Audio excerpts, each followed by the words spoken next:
প্রাণ কাজী নজরুল ইসলামের ১২৬তম জন্মবার্ষিকী।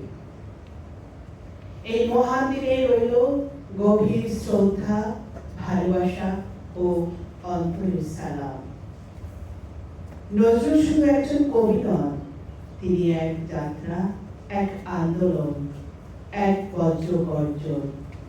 তার কলমে জেগে উঠেছিল সাম্য, দ্রোহ, প্রেম, মানবতার অবিনাশী আহ্বান।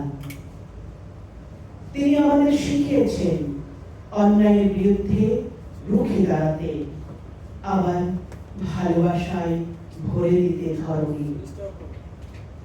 নজরুল ছিলেন মুসলমান, ছিলেন হিন্দু, ছিলেন সুরের সখা, ছন্দের যোদ্ধা। তিনি ছিলেন সকল বঞ্চিতের কণ্ঠস্বর, নিপীড়িতদের প্রতিবাদ। তার কবিতা, গান ও চিন্তাধারায় আজও আলো জ্বলে মানবতার পথ চলা। তার বিদ্রোহী চেতনা আমাদের সাহিত্য সমাজে ও আত্মসচেতনতায় হোক চিরজাগরণ। জয় হোক কবি মানবতাবাদী চেতনার।